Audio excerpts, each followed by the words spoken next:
What is going on, fellow YouTubers? This is Heath Nation 2465, and it's been a couple weeks since I've made one of these Berserk talk sessions. Of course, I'm doing this solo. I don't have Andy with me, or anyone else for that matter. As I'm sitting here, laying in my bed, making this recording, I have my PlayStation 3 updating a bunch of games because it just so happened to try to update shit when I was on a live stream with Mary Mayhem playing Fortnite. So I'm trying to get all those downloads out of the way. Also, there's an episode of Dark Side of the Ring coming out tonight that I really want to watch. So I want to get this off my chest because when I was at work today, at my lunch break, was listening to a video that Ogonowski made. And for those of you that don't know who Ogonowski is, he is a racing YouTuber that has, I think, 2.7 thousand subscribers, if I'm not mistaken. But he has been getting royally screwed by the racing game community. And just getting off work and looking at everything, you know, every community in gaming is different. You know, you have the Smash community, which is super passionate, and they're like chess players, you know. You lose, and you learn from losing. And how do I know this? Because I know a lot about the Smash community, because my best friend's brother happens to be one of the highest ranked players in the country. He goes by the name of Doorstop. And he's told me a lot about the community. So I basically have an idea on the ins and outs of that. I know the fighting game community has always had a rich history. People try to uphold that, try to honor it. The shooter community can be a little intense, but at the end of the day, people are passionate as fuck. Then we come to the racing game community. Sim racing, i.e. iRacing, Gran Turismo, Forza. Maybe add Wreckfest into the mix. I couldn't really tell you that. But just looking at everything, whether it's Ogonowski's video, to all the stuff that has been going on Reddit, and all the stuff that's been being said on YouTube or by different drivers, whether it be in NASCAR, Formula One, IndyCar, whatever, I just can't help but say that this community is fucking cancer. And as you all know, I have uploaded NASCAR videos in the past. I was a part of 2 leagues. One I bailed out of halfway through the season for personal reasons. And the second one, I left before it even got started. I'm going to tell those stories a bit later to give you an idea on just how pathetic this community can be. And this is partly the reason why I've stopped playing racing games, you know, and I don't know how I'm going to describe this. I remember racing games were a big part of me growing up as a gamer. Like, I remember I was either playing, at the age of 5, I was either playing a fighting game like Mortal Kombat or Tekken, or I was playing NASCAR Thunder. Like, that's how much, you know, racing was in my heart. Also, I was like one of the biggest fans of Gran Turismo, because I was a huge PlayStation guy at the time. And just looking at it now, I feel like people take these games way too serious. Not just serious in terms of playing, but in terms of, like, the mechanics of these games. A simulation is basically the closest thing to reality that you can get with a video game. And there have been a lot of things that in these racing games that have lagged behind and have lacked the reality portion of gaming. And every time you criticize someone for it, anytime you criticize a game, a community, or a series, or a group of creators for it, people just get pissed. And they lambast anyone who attacks someone for telling the truth.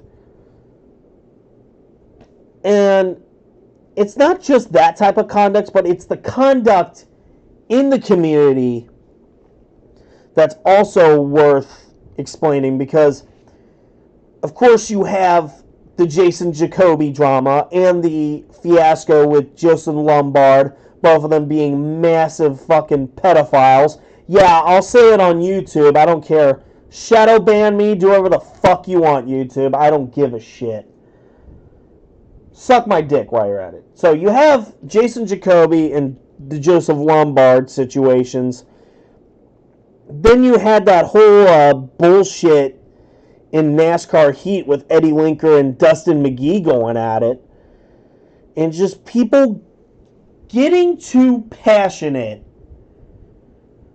both in the race, in the racing, and out of the racing. And I know I'm just rambling on here, but like I said, these are Berserk talk sessions for a reason, you know. It can either make sense to you or it can't make sense. Either or. But hearing all this shit come out about House. And another thing, too, is that it's not just these the people like Austin Ogonowski who have criticized games like iRacing and all that. You had Scott Speed, a famous driver, coming out and explaining his criticisms and almost getting kicked off the platform, to the point where Roger Penske himself had to step in and be like, hey, going a bit too far here. Let's not kick him out for this crap. And it wasn't just Scott Speed that's been speaking out. Even during the beginning of the pandemic, when all the NASCAR drivers were back at their homes and they were doing the iRacing thing to pass time, you had people criticizing it from that point. Christopher Bell, Chase Elliott, Clint Boyer, even Jeff Gordon. Yes, Jeff Gordon has criticized racing simulators, including iRacing. That's how bad this has gotten. To give you reference. But to explain my disdain for this community a little bit further, allow me to tell you guys a story. So as you all know on the channel, we had the DOTT League. It was basically, that means Demons of the Track. That's like the name. DOT, if you want to call it. We had a full group. It was myself, a guy named Plugs, Big Red, RTC, Trippy, Thunder, Concrete Cowboy, Danny Bush, all them. And it was a good race. I did 8 races with them out of a schedule of 15. But unfortunately, things happened on a personal level, with my grandma passing away and my best friend moving up north to Toledo. So I couldn't finish the other 7 races because I wanted to spend as much time away from the game as I could. At the same time, while I was taking time off from those races, Plugs and all of them, they were going to do a separate series called the NASCAR Heat Cup Series. And we would basically replicate the schedule of NASCAR in 2020 and do it on NASCAR Heat 4 at the time. And I was invited, along with another good friend of mine, Dino, to do commentary. And there were going to be 6 teams of 4 people. And the main team was Plugs, Nomad, Big Red, and a guy named Jomo, who also lives in Ohio like me, and cool dude. Very cool dude. Keep this in mind, by the way, as I go about this story. So we finish up DOTT, and we start to do the qualifying for the Busch Clash. We did a random drawing like they did with the Busch Clash. Whoever wins the race gets to be on the pole for the Daytona 500 for our league. NASCAR Heat Cup Series. And the first time we tried it, I was, of course, a part of the race, me and Dino, because we were going to be filler. The first time we did it, we had so many custom cars that it caused the lobby to lag. Excuse me, that's my phone. LOL. Yeah, I know. That's the Scorpion get over here thing. All right, I got it on vibrate. But we had 6 teams, 4 people each. That's 24. So we had a field of 26, and there were so many custom cars that it was causing the lobby to lag. And it got to the point where everyone had to disconnect. The only problem was 3 stages, and we were already on the final stage trying to finish up the race altogether. So it would have not have made any sense for plugs to pull the plug, no pun intended, on that race because we were almost done with it. So the second race happens. I have to bail out of this race because I have to take a phone call, and Dino has to bail out because he's wrecking all over the place. Like, everyone's trying to get past him because he's filler, and he was basically told to leave, which really hurt him, by the way. Then we get down to the final 3 laps of the race. Now, this is where I'm going to segue a bit. To hype up the NASCAR Heat Cup Series, I did a trailer on my channel, and then I made an actual YouTube channel for everybody else to go in and stream from. So that way, if anyone wanted to do a live stream or put up their recordings of their point of view, great moments that happened in the race, they could do it on that channel. It was universal to everybody. And I think the channel is still up, NASCAR Heat Cup Series. I think I have the password. I don't remember the email to it. I remember the password vividly because I did a PowerPoint presentation to tell people how you can access this channel. So the only person that was streaming was Jomo, who was a part of the main team that set up the rules. One of the rules that was stated was exclusive to the, what's it called? The restrictor plate, the super speedways, Daytona and Talladega. And the rule states, quote, if you are by yourself going 15 to 20 miles slower than the cars behind you and you're part of lap traffic, you get the hell out of the way. That's basically what the rule said. And you know what happened? They were on the backstretch, Jomo and Plugs, and then you had Bean Gonzalez, who was another great driver, another good friend of mine. We used to do Need for Speed. Bean Gonzalez and one of his teammates, I can't remember his name. They were doing tandem drafting side by side. Jomo is streaming this. He's drafting Plugs. Bean Gonzalez is getting drafted by one of his teammates, I believe, next to him on the backstretch. Big Red is coming up. He's going 15 to 20 miles slower than the people that are coming up behind him. And no joke, Plugs literally says on his microphone, because we had audio shared on PlayStation, go down and block him. Keep in mind, Big Red is 15, 20 miles slower. So he should not be in the way of Bean Gonzalez next to him. And, of course, they do it. Big Red goes down, backs Bean up, basically screws him out of a victory. And Big Red on the mic says, that was the plan. Holy smokes. After that, it was 2 hours of bullshit. Bean got kicked out of the league. Out of the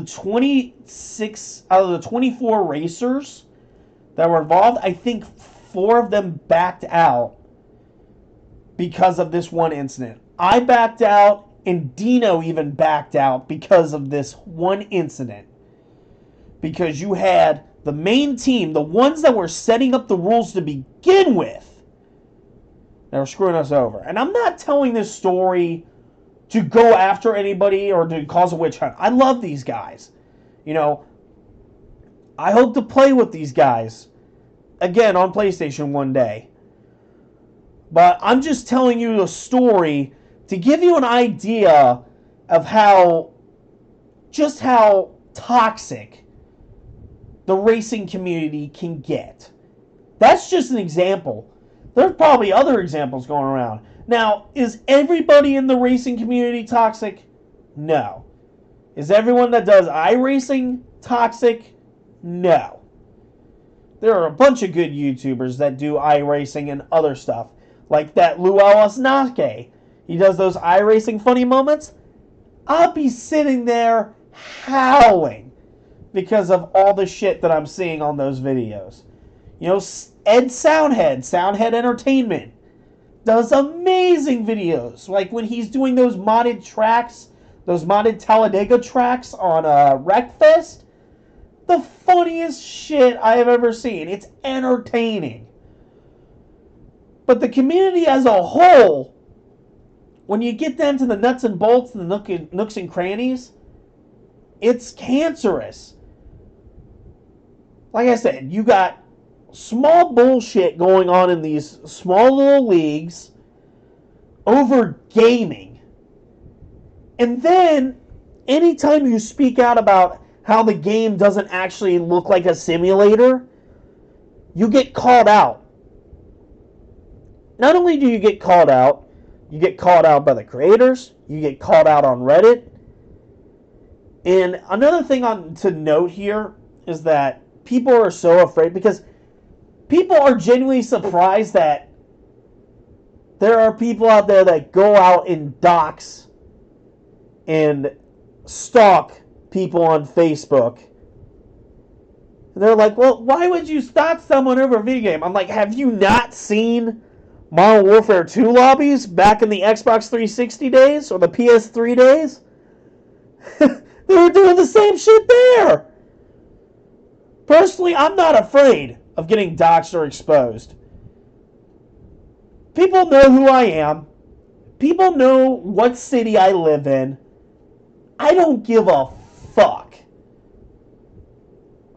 Unlike these other people that think, oh, it's going to cost me my job. Okay, if it's going to cost you your job, get off social media, number one. Number two, you're that afraid that someone's going to fucking do some shit to you because you spoke out about a video game? Grow some fucking balls, speak out. I'm only doing this because I'm fucking bored sitting here watching the fucking PlayStation download some updates. So yeah. That's my opinion on the racing game community. Do I want to play a racing game at this point with all that shit going on? No, I don't. I mean, I'll play Wreckfest from time to time. But all that other serious shit, all the stalking, all the pedophilia, you know, all the hate because, oh, someone spoke out about how shit our game is and all the mechanics we need to fix. Fuck that. Fuck that shit.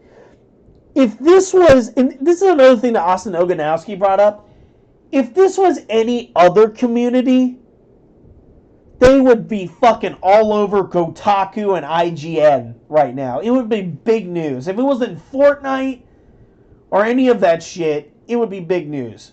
But of course, it's not happening in the racing game community because it's almost as if these people are in a cult. Like if iRacing, this is what I'm going to say, and I'm going to end this video right here. If iRacing were to come out on their Twitter or in their game and say, hey, dip some poison in this Kool-Aid and drink it, I guarantee you 90% of these motherfuckers, maybe 80%, just to be generous, they'd fucking do it. Because the way these people acting on Reddit and on Twitter and in these leagues and whatnot, you're acting like you're drinking the fucking Kool-Aid. And it's pathetic. That's all I have to say. Again, You can take with this rant whatever you want. You can criticize it. But if you're going to criticize it, at least be nice about it. Be like, hey, I think your opinion's shit because A, B, C, D, E, F, G. You know? I wanted some insight. Give me some insight. You know? Hey, I agree with you on this, but disagree with you on this because A, B, C, D, E, F, G. Opinions are meant to be debated. Same situation here. You have the right to debate. You have the right to rant.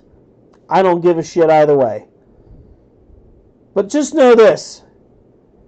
Keep in mind what you say. Because, like I said, I don't give a fuck what I say. But then again, there are some people out there that will take things a little bit to the extreme. And to those people, I say, fuck you. That's all I have to say about that.